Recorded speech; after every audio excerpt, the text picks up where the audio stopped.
It's Wednesday, and we invite you to stay tuned for Sears Radio Theater.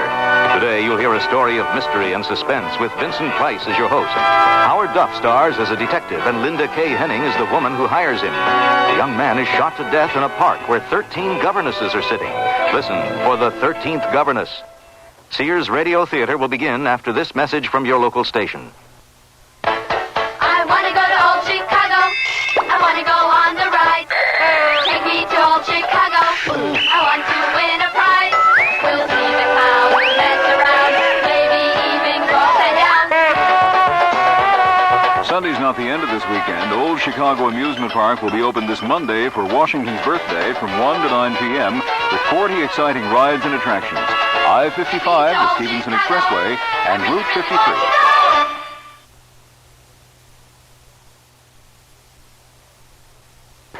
It's 8:34 now. The temperature in Chicago, 27 degrees. The outlook for the rest of the night, temperatures steady or rising with periods of freezing drizzle. Tonight on the CBS Mystery Theater, the president of a plant building nuclear reactors suffers a loss of memory for one day with serious consequences. Russell Horton stars in the CBS Radio Mystery Theater presentation, The Missing Day, tonight at 10:30 here on WBBM News Radio 78. This is Vincent Price.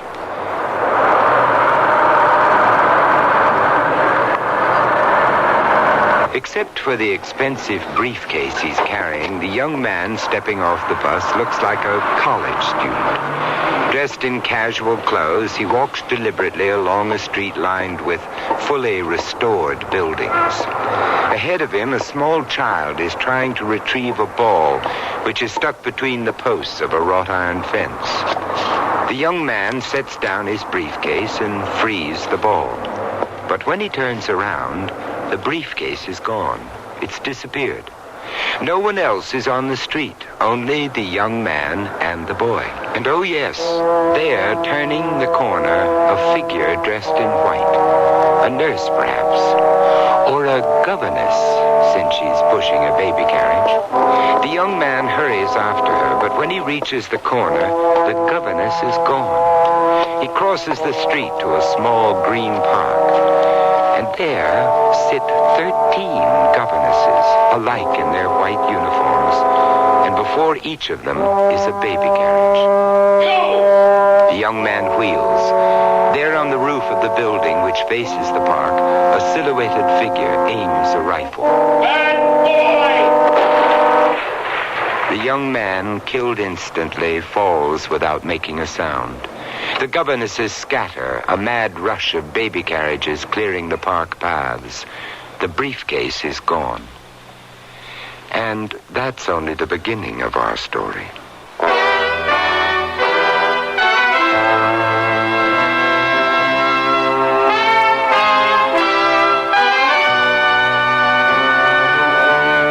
Sears Radio Theater, a new adventure in radio listening. Brought to you 5 nights a week by Sears, Roebuck and Company. Sears, where America shops. Your hosts, Lorne Green. I'll bring you stories of the Old West and the New. Andy Griffith with a look at the funny side of life. Vincent Price with tales of mystery and suspense. Cicely Tyson with stories about love, hate, and related things. Richard Widmark. I'll bring you stories of pure adventure. 5 nights of exceptional entertainment every week. Brought to you in Elliott Lewis production of the Sears Radio Theater.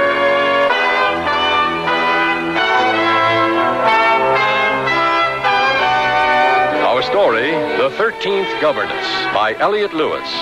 Our star, Howard Duff. When I need advice, I go to my mom. Why not? It's free. Now that I'm married and moving into a new house, I want all the advice I can get. So when Mom says shop Sears, I listen. You should. Sears is a great help on those big items you'll need for your new home.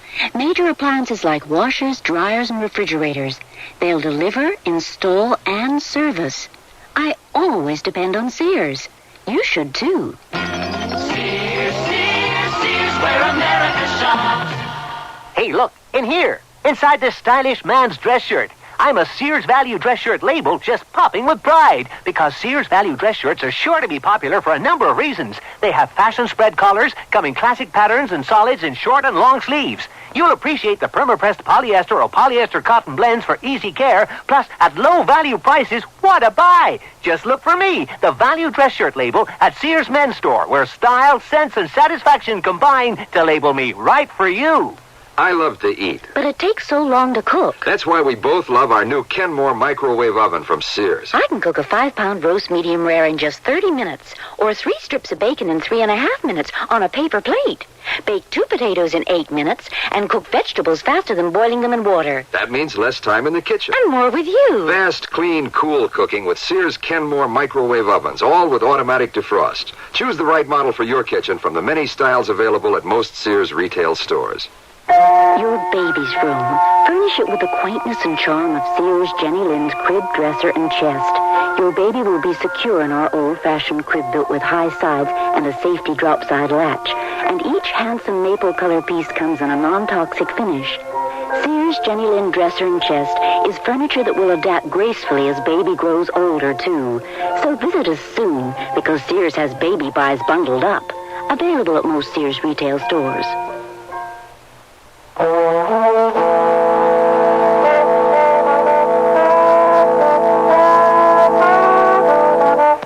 A shopping center, by definition, is a place where you shop for groceries, sundries, medicines, toys, hobbies, and so on and so on. This particular shopping center has an added service. Note the discreet sign, Harry Holliday, Private Investigations, Confidential Matters. What sort of a man performs those services in a shopping center?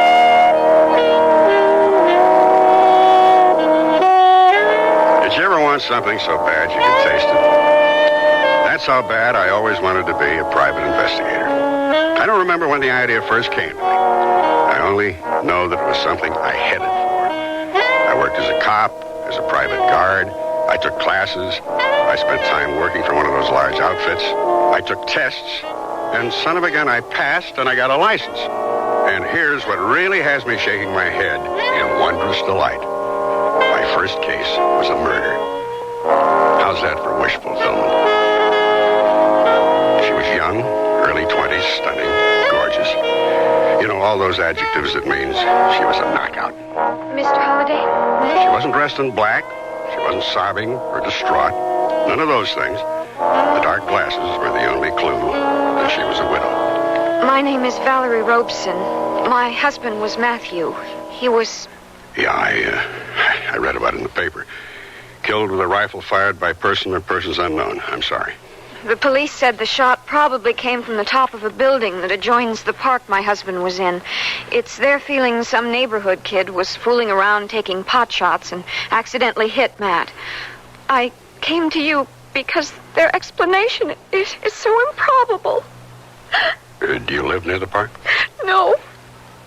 Does your husband work in that neighborhood? No. I don't know why he was there. He didn't. Will you do it for me? Find out who killed Matt? I don't have a great deal of money. You pay me by the day, plus my expenses. If we get lucky, it shouldn't cost you over $1,000. She nodded her agreement and opened her purse. She fumbled around in it before she remembered she was wearing dark glasses. She slid them off. Her eyes were red-rimmed, the expression a little lost. She was a young widow, filled with anguish and despair over the death of her young husband.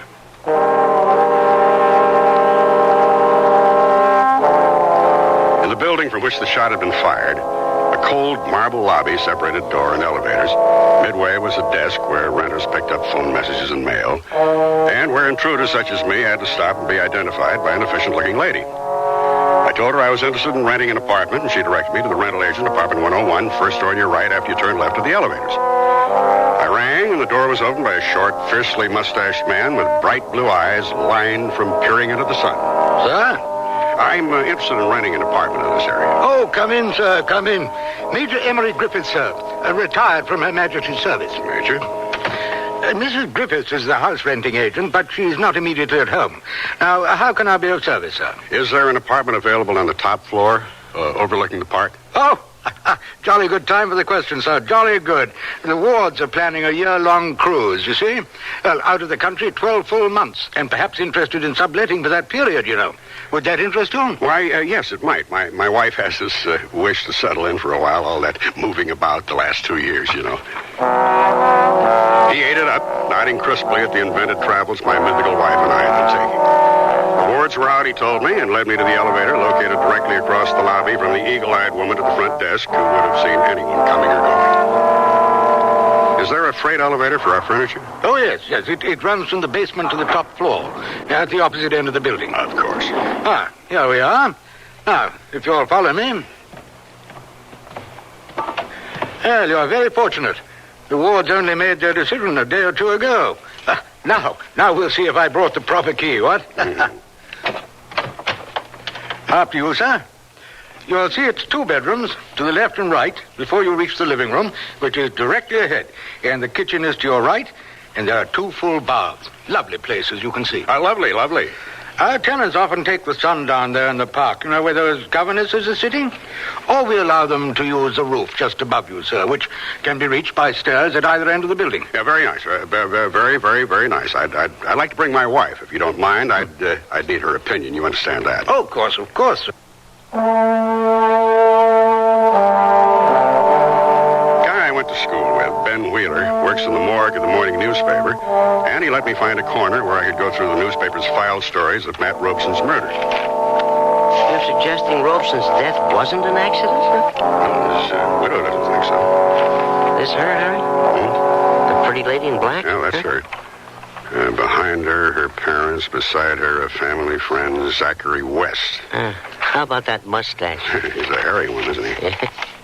Hey, look here. Tragic family. Says her brother was killed in a boating accident 2 years ago. Out sailing, storm came up, boat sank. Found a cushion the next day, boat and brother gone. Here's the picture you ran on him. Kind of looks like his sister. Can I get copies of these? A lousy quality, but sure.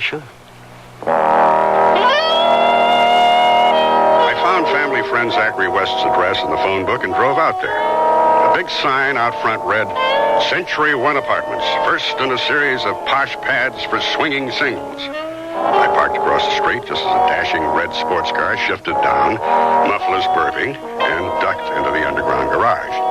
The driver was the man in the newspaper picture, Zachary West, of all the hair. I got out and managed to bump into him on one of the paths. Instead of being straightforward, I put on my puzzled, ingenuous face. You find out more things that way. You look lost. Help you? Yes, I thought maybe I'd like to rent an apartment. You picked the best spot. I'll steer you to the manager's office. Oh, that's very, very nice of you. Appreciate it. Don't sweat. What happens if you move in and then decide to get married? Why get married when it's all lying around waiting for you? Here we are. Lorenzo, I bring you a customer. Welcome. Lorenzo is manager, master of ceremonies, and what one might call confessor arranger for our community. Glad to see you. Zach, tonight's 15B's birthday party. Count on me. I'm in 86A. Drop in for a drink anytime. And don't hesitate to bring 1 or 2 guests, even 3. I'll show you some of the apartments. You prefer blonde neighbors, brunettes? Speckled if they come that way. He showed me a series of flashy apartments, all furnished for a race of people who only got out of bed to have a drink or smoke a joint. I told him I'd let him know, and left through the garage, which gave me the chance to write down the license number on Zachary West's red sports car. I'd only driven a couple of blocks when I saw that someone was following me. A young woman, long black hair blowing, driving a beat-up station wagon. When I got to the shopping center, I drove around to the back where my office is and parked at the H. Holiday stencil. She circled, pulled into an empty space, and slid out, peering around like a baby bird looking for its mother. She tried to see where I'd gone. She spotted my car and came toward me. As she arrived, I stepped out. Oh. Looking for something? What? No, why? Because you were following me. Why? Why? That's a laugh. Why? Because I saw you before writing down Zachary's license number. What sort of behavior is that? I didn't take down his license plate, silly. I took the number of the car next to him. I'm an insurance adjuster, not that it's any of your business. Any further questions? Oh, well, you see, I got this impression you were a cop, and I couldn't understand that Zachary, what he could have done to bring out the fuzz, so that's why excuse me. Quite all right. Perfectly logical error. She seemed to be just a nice young lady looking out for a friend. Or so I believed then. At all events, she left me with an enormous curiosity about Zachary West. So next morning, I waited outside his apartment, followed him into the city, parked where he parked, and sat beside him at the counter of the coffee shop where he ate breakfast. I recommend the waffles. Waffles, miss. And coffee now, please. If you had questions, why didn't you ask me? Valerie hire you? Yeah. Well, what do you want to know? Well, I'm trying to find out if anyone wanted to kill Matt. I saw the newspaper picture of you at the funeral. Were you Matt's friend or Valerie's? Both. I introduced him, as a matter of fact. And Valerie works for me. I'm a clothes designer, men's and women's wear. Oh. Any idea why Matt was killed? Well, the police called it an accident, according to the newspapers. Valerie doesn't think so. Well, Valerie's a new widow. It's very difficult for her to accept what's happened. Did you know her brother, the one who died in the boating accident? Larry? Well, yes. He's how I met Valerie. What's that got to do with... Oh, don't let your waffle get cold. Here's my business card. Call anytime I can be of help. Yeah, right. Valerie Robeson lived in the middle of an old housing tract in a one-bedroom house badly in need of paint. She introduced me to her mother, Dora Filbert, who was enshrouded in what my grandmother called a wrapper. I don't know what Matt was doing in the park. He left here about 7:30. He had a 9 o'clock class at the university. You ever get there? No. Now, while I was reading the background on this matter, I ran into the information about your brother. I'm very sorry. It was a terrible loss. Were you close to your brother? No one was close to Larry. He was a bachelor, what you'd call a swinger. Girl in every port sort of man. He didn't even have a job. His father kept after him. But Larry always had an excuse for not working. I'm sorry, I'm late. Will you excuse me? Well, sure. If it's all right, I'd like to talk to your mother for a minute or two. Of course. I'll be late, Mother. Zachary has a show tonight, and I said I'd work it. All right, one of the girls is sick. Bye. Right. Bye-bye. I'd like to know a little bit more about your son, Larry. Would you mind? No. But what does that have to do with Matt's death? I don't know. Probably nothing. Do you agree that Larry's death was an accident? I'm sure that in your profession you hear all sorts of things about people. Well, I don't surprise easily, if that's what you mean. What I'm going to say is in confidence. Of course. I think Larry took his own life. Larry and another young man, Zachary West, they were very close. Too close, if you understand my meaning. Yeah, I think I do. His father spoke to him about it. His father told Larry he was less than a man, and he didn't want to have anything to do with him. Well, Larry went up to the lake the very next morning, and that's why I think he took his own life. And certainly he's better off, in my opinion. Did your son-in-law, Matthew, know Larry? Oh, no. Valerie got to know Matt after Larry was gone. Oh, I see. Well, thank you, Mrs. Filbert. Oh, one other thing. Valerie said Matt was taking some classes at the university. In what, do you know? Oh, photography, of course. He was learning to be a photographer.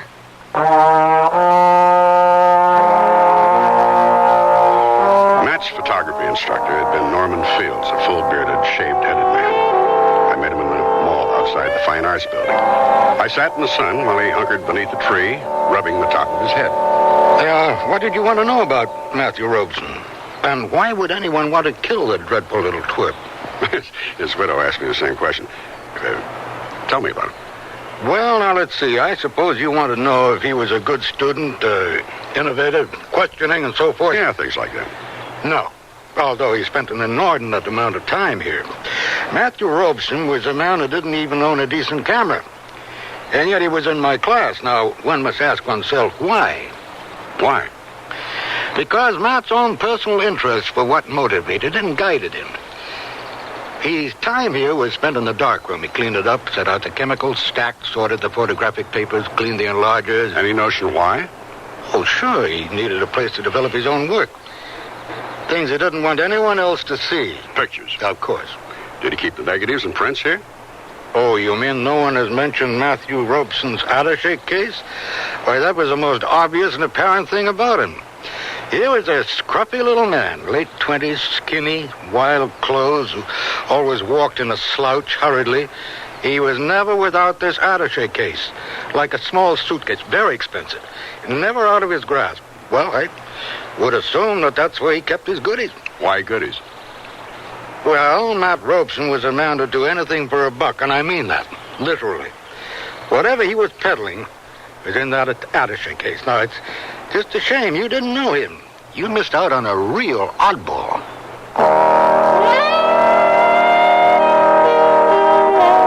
I drove from there to Zachary West's showroom to look for Valerie. I entered a salon where a showing of Zachary West's full selection of clothes for the career woman was in progress. Among the natty outfits on display were wardrobes for lady mail carriers, surgeons, bus drivers, and lawyers. As I entered the room, the young woman with the station wagon was walking on stage to join the others. And would you believe it? She was dressed as a governess.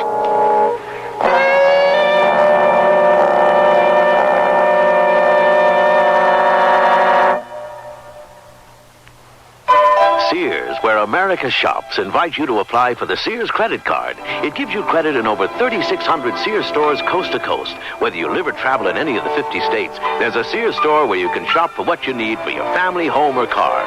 You can apply for the Sears credit card at any Sears store or by calling this toll-free number now. Call 800-526-0444.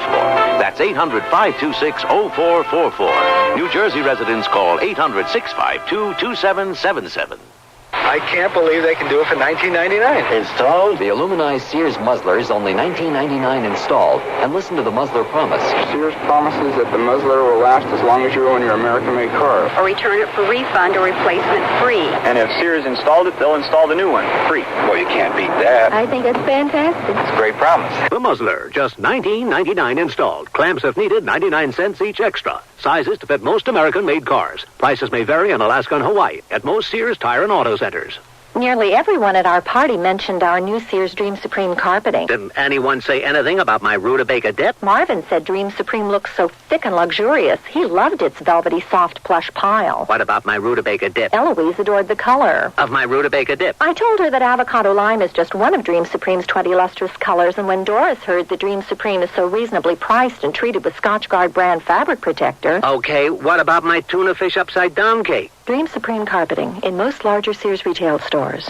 Are we finally set for Grandma's? I think so. We've got the new Sears Travel Guard baby seat in the car. Right, and the extra sleep and play baby suits. Oh, Grandma will love those. They're so cute and yet practical. The extra baby blankets and bottles are in the vinyl diaper bag. Oh, Sears certainly did make shopping for the baby easy. Sure did. Well, I think we've got everything. Honey, I think you've forgotten something. Hmm? The baby.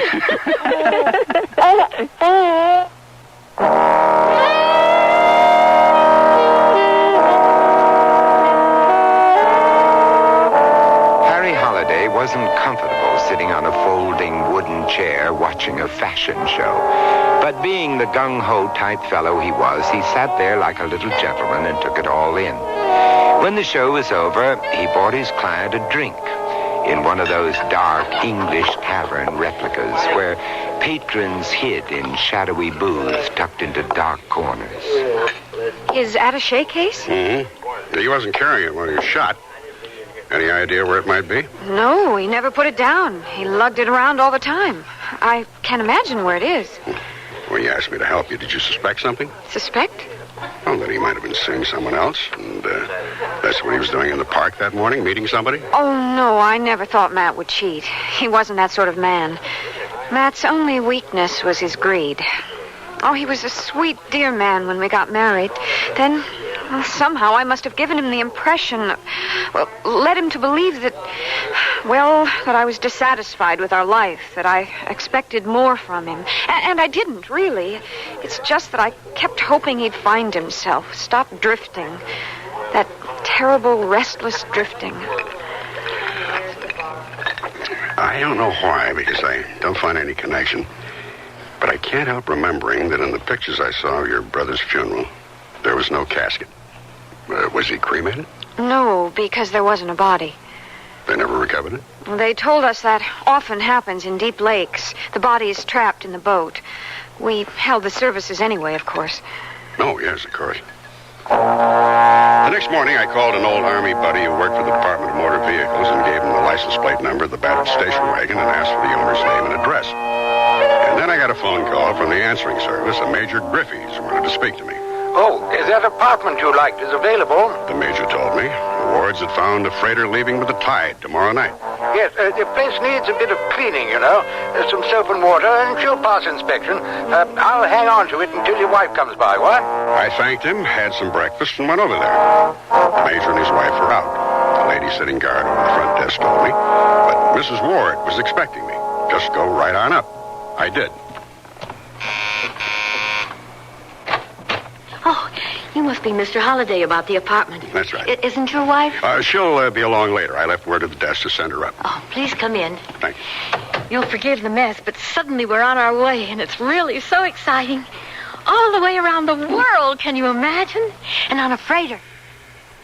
She babbled on, absolutely delighted with the new adventure she was about to have. She was a pretty, bright-eyed little woman in her mid-30s, and her face was flushed from her exertions. She was putting things into several large packing cases in the center of the room, which would be stored until their return, and she'd hung clothes that weren't to be taken in a large wardrobe. Half hidden behind a few dresses was a governess's white outfit. She saw me staring at it. I won't be needing that anymore, thank goodness. She continued her work, chattering on about their sudden departure, how lucky they'd been to find a freighter with space for them. And my poor husband out gathering passports and letters of credit and all the things one needs. And speaking of good fortune, tomorrow is our first wedding anniversary, and we'll be sailing the high seas in celebration. What's that? Oh, well, I'd have told you about that anyway. Some of the tenants sun themselves on the roof, and when they step out of the stairwell, it makes that sound. Oh, I see. It happens very infrequently. Oh, look, there's Teddy. There, he sees me. It all happened very quickly. Her husband, Teddy, was walking across the park toward us. He looked up and started to wave, and then he must have seen something because he opened his mouth to shout, and then the bullet hit him, and he slumped onto the pavement. The governesses in the park scattering like dry leaves in the wind. I was out of the apartment almost as soon as I heard the sharp snap of the rifle fired from the roof above me. I heard the freight elevator groaning down to the basement and raced after it. But no one was there, and the alley was empty. By the time I got around to the park, Mrs. Ward was kneeling on the path beside her husband. She didn't cry. She almost looked as though she'd expected. It had to happen. Well, why do you say that? You can't live as he did without suffering the consequences. I kept making believe that everything was all right, that the money he brought home was legitimately earned, that silly governess costumes, the exchange of envelopes and a baby carriage, all of it was a prank, not something real, something that would end in this.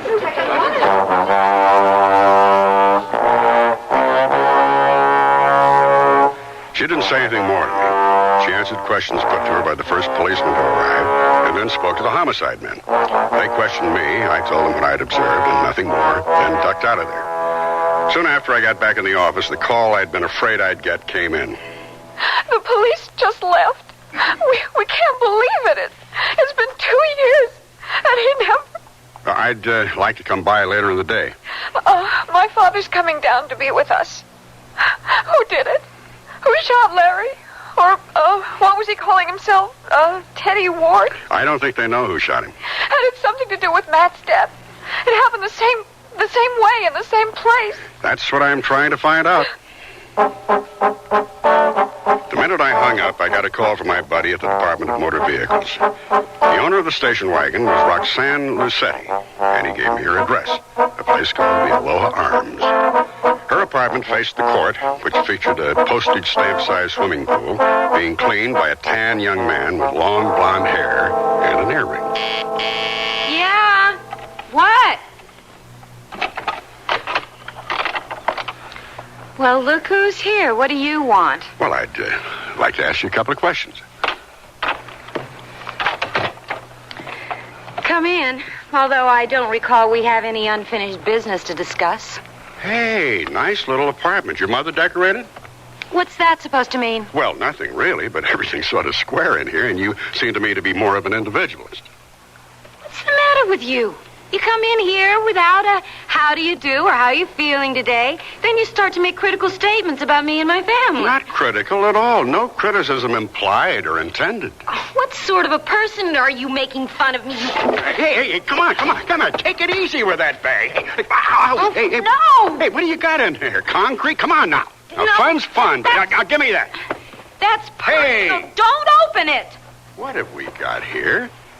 Well, bless my heart. Just what every lady must carry in her bag, a rifle scope. Give me that. Is it yours?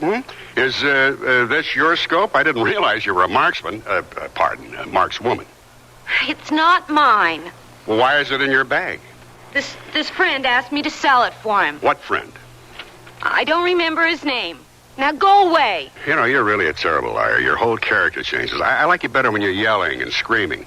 You just listen.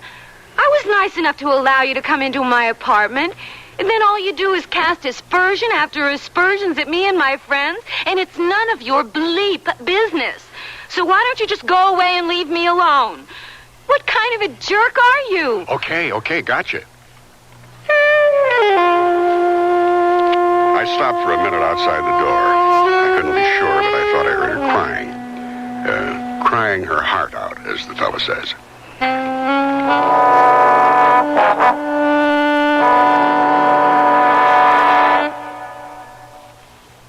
Sears Radio Theater will return after this message from your local station. If you have a child with a handicap, we have some good news, and some very good news.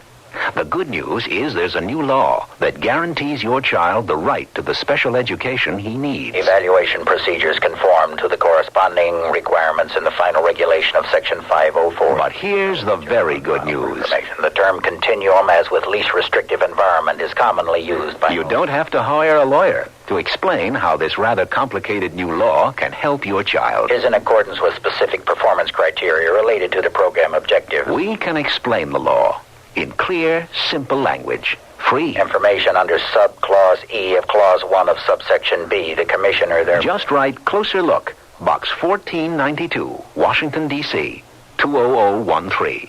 That's Closer Look, Box 1492, Washington, D.C., 20013. A public service message on behalf of the United States Office of Education. I gained 20 pounds in 2 months. Chocolate and peanut butter. Yeah, I never lost that weight either. With me, it was different. I was climbing the walls, yelling at the kids. I just couldn't live with myself. Neither could Dan, could he? No, not really. He said having a wife that smoked was better than being terrorized day and night. Better a friendly dragon than a nasty dragon, huh? Right. So anyway, I'm back to a pack and a half a day, addicted just like I was. Let's hold it right there. The American Heart Association wants you to know that smoking cigarettes becomes a habit, not an addiction. Habits can be broken. Smoking is a matter of choice, not destiny. We can help you quit. You don't have to gain weight or climb the walls. Contact your American Heart Association for a free booklet that explains how to break your cigarette habit step by step. The American Heart Association wants you to know we're fighting for your life.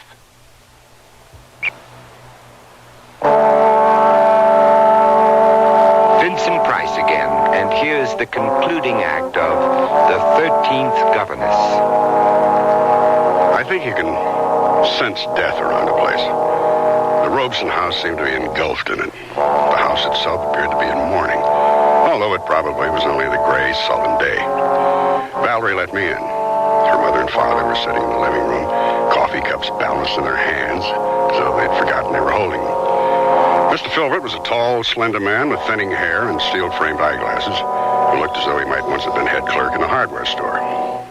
After I'd been introduced, they picked up an angry conversation where I'd interrupted them. I mourned him once, Dora. Once is all I got in me. So far as I'm concerned, he died 2 years ago. You killed him 2 years No, ago. I didn't kill him. I didn't. You've been accusing me for 2 years that I killed my son. Oh, how long will you two do this to each other? Now stop it. She's been after me for 2 years, Val, how I killed her son. Now she finds I didn't. She don't know what to say to hurt me. Mr. Filbert? Yes? I wonder if we could talk, just you and me. Mother and I'll go into the kitchen. Come on, Mother. Mr. Filbert, why does your wife believe you're responsible for your son's death? The death that never happened, you mean? Because she claims I called him a pervert, and that drove him to take his life. Did you? When a young man don't work and accepts money from men, to my way of thinking, that's perverted. That's what I told my son, Larry. His mother misinterpreted what I meant. What did you mean? Larry wasn't never without that camera of his, is what I meant. Yet he didn't want to show me or his family what sort of pictures he was taking. I think them pictures was what he got money for, and I think his camera's what finally got him killed for real. Blackmail? Is that what you're trying to say? That's my opinion. The question yelling for an answer was who Larry Filbert had been blackmailing, as himself and as Teddy Ward. I drove over to the apartment where Mrs. Ward had her personal things hastily packed. I can't stay. I look down there into that pretty little park, and it terrifies me. Miss Ward, were you and your husband here when the first murder was committed? Oh, I think that's why Teddy was shot. Oh? He saw something that morning, something that surprised him. Yes? He got his camera, the one with the telephoto lens, and he started to take some pictures. We both heard the noise, the thumping sound when someone steps onto the roof, and then this funny popping. Shots? Yes.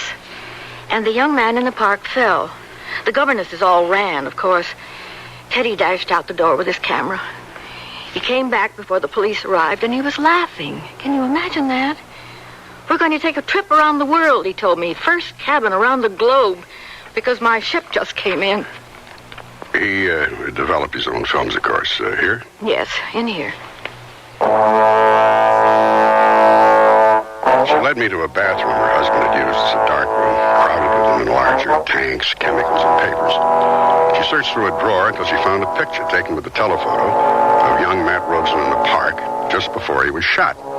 And then she handed me another envelope with another picture in it. This of a man holding a rifle. A picture taken in the alley behind the building near the freight elevator exit. The man was no one I'd ever seen before. Bald as Kojak, wearing thick eyeglasses with heavy black frames, and clean shaven. That's the picture Teddy took after the shooting. You know the man? No, but... You've seen him before, is that it? Yes. Where? In another picture? Teddy said once, this is your bank account. With this in your hand, you'll never be broke. It's too late to hide it, isn't it? Much too late. She unlocked a drawer at the bottom of one of the cabinets and lifted out a manila envelope. I opened it. Pictures of the same man. In the first, he was drilling a hole in the caulking on the bottom of a small beach sailboat. In the second, a night shot, he looked with surprise and fright into the camera flash. It was winter. Some snow could be seen in the street in what seemed to be a suburban neighborhood. The man stood beside an automobile. A small object lay on the ground beside the car's right front wheel. I asked Mrs. Ward if I could take the pictures. Of course, it doesn't matter anymore. Well, why did your husband photograph the young man in the park? He was surprised to see him there. I don't think I understand. Well, the only other times he'd been there was when I wore my governess outfit and traded envelopes with him. It was strange because I wasn't there, and the young man wasn't carrying his attaché case. Did your husband say anything? Yes. And I thought it was odd. Do a friend a favor, he said, and look at the greedy little Dickens. The only way I could make any sense out of it was to begin with the photograph of the bald-headed man standing in the snowy street beside his car. At the university, Norman Fields opened one of the dark rooms for me and made a new negative of the old picture Teddy Ward had shot. From this, Fields made a series of blow-ups showing sections of the picture. The bald man, in a state of shock, was standing alongside his car, and beside the front wheel was a child's shoe. By lightening the printing tone, changing the contrast, what's called dodging, you were able to see under the car. And there was a crumpled bicycle and the hideously mangled body of a child.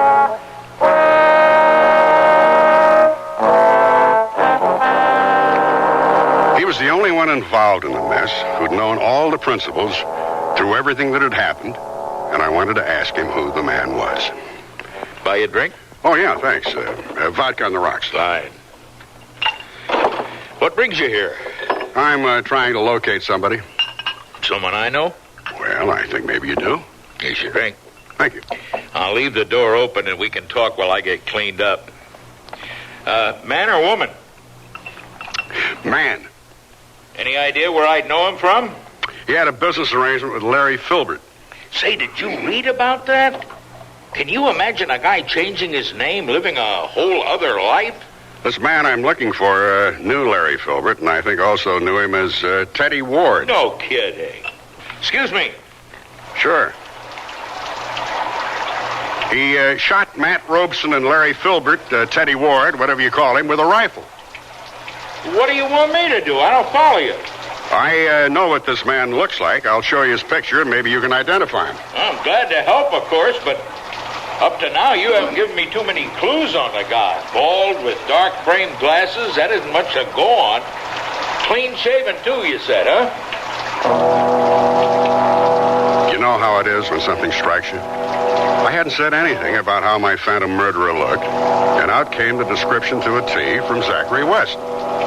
I took the rifleman's picture from my pocket and a pencil, and I put hair on the bald head, erased the thick-rimmed glasses from over the eyes, and added a mustache. How's your drink?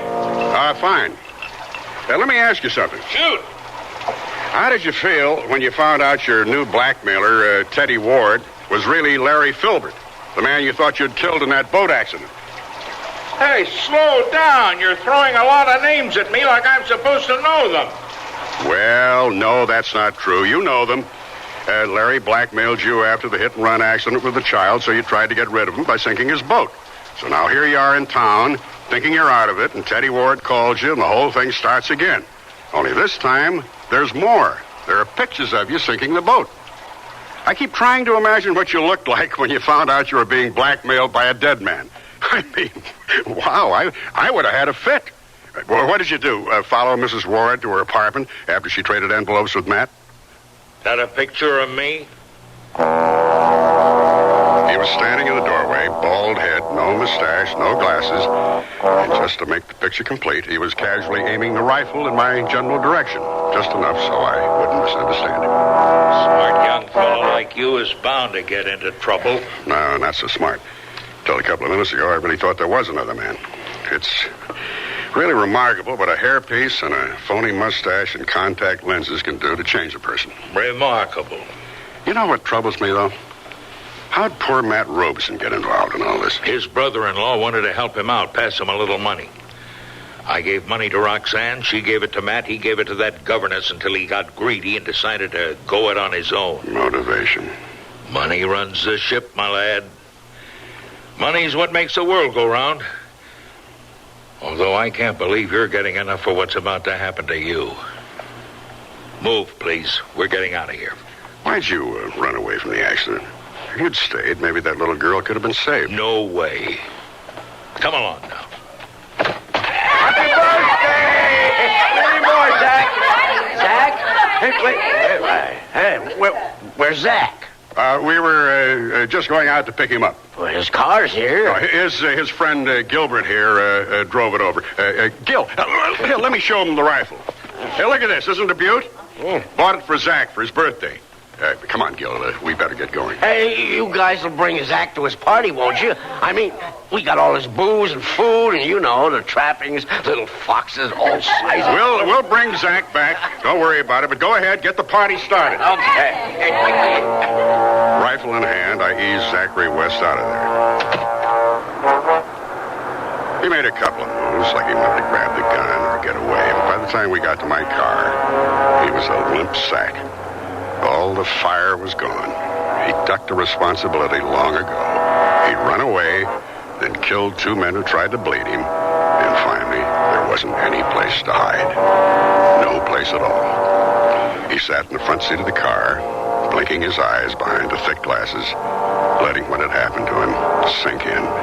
And like I said, that's how I handled my first murder case.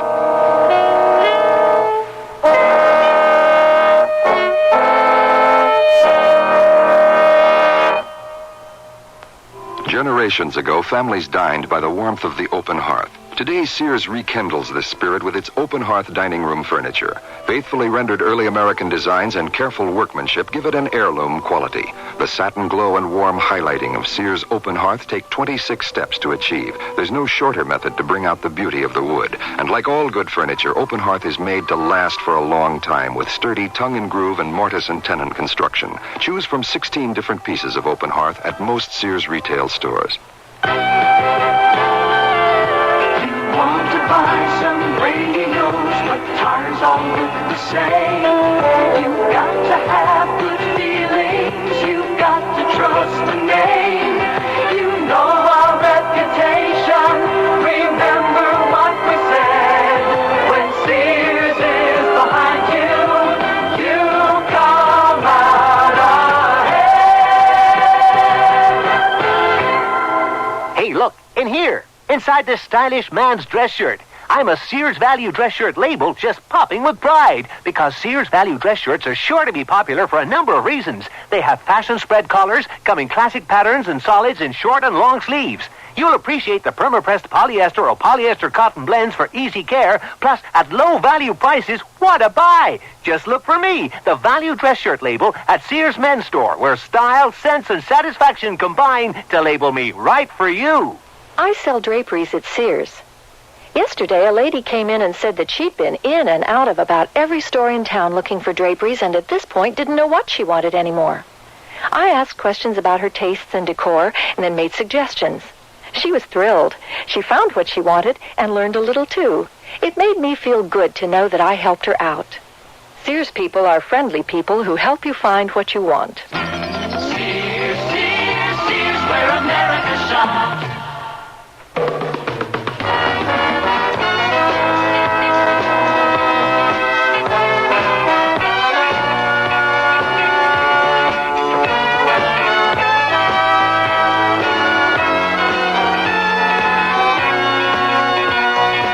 Listening to Sears Radio Theater, brought to you 5 nights a week by Sears Roebuck and Company. Sears, where America shops. The 13th Governess was written, produced, and directed by Elliott Lewis. Your host was Vincent Price. Our star was Howard Duff. Also heard were Linda K. Henning, Deborah Wally, Lurene Tuttle, Marvin Miller, Ben Wright, Sidney Miller, Peggy Weber. The music for Sears Radio Theater was composed and conducted by Nelson Riddle.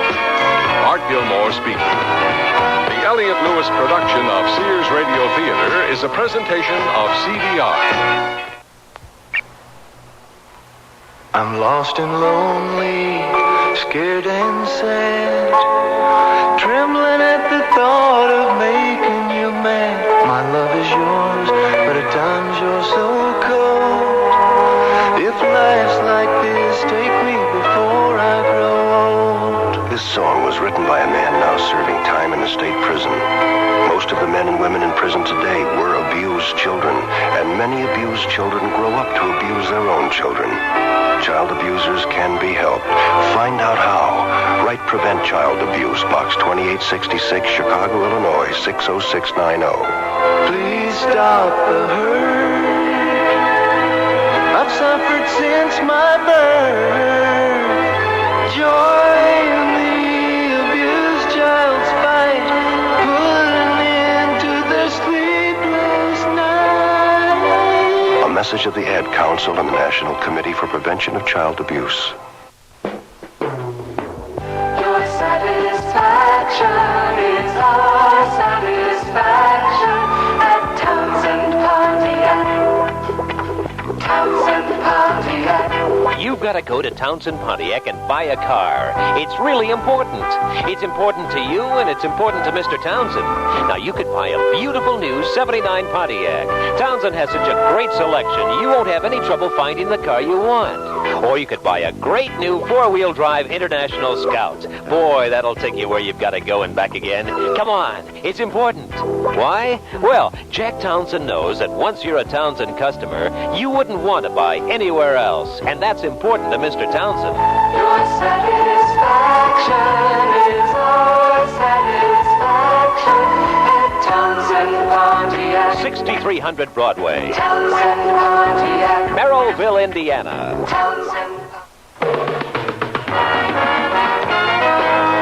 Cicely Tyson will be your hostess tomorrow for a warm-hearted story of two young people trying to help two elderly ladies find a suitable rest home.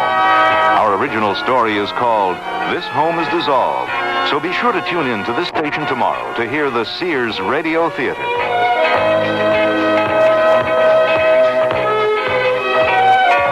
Beginning tomorrow, you can start helping yourself to feel 15 to 25 years younger than you are today. You're never too old to grow young. That's the encouraging message of medical authorities in a special 48-page report called 10 Ways to Grow Healthier as You Grow Older.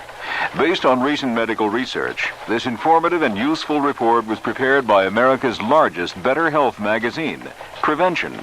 It's yours free as a new subscriber. 10 Ways to Grow Healthier as You Grow Older tells about a new method to help you fall asleep faster, about the simple dietary substance that scientists believe may sharpen your memory, about the nutritional program that may add life to your sex life, and much more. If you'd like to receive this free report, you're invited to try 12 monthly issues of Prevention for only $6.99. If you don't like the first issue, cancel. You keep the issue. You keep the special report, too, and owe nothing. Send no money now. Just phone toll-free 800-331-1000. That's 800-331-1000. For Prevention and your free report, call 800-331-1000. CBS News, the Soviet ambassador in Washington called in tonight to hear a strong U.S. protest connected with the killing today of the U.S. ambassador to Afghanistan. I'm David Jackson reporting on the CBS radio network. Ambassador Adolph Dubs was shot to death in a gun battle between his kidnappers and Afghan police who rushed the hotel where he was being held. State Department spokesman Harding Carter tonight revealed that Soviet advisors were on the scene in Kabul when the fighting took place.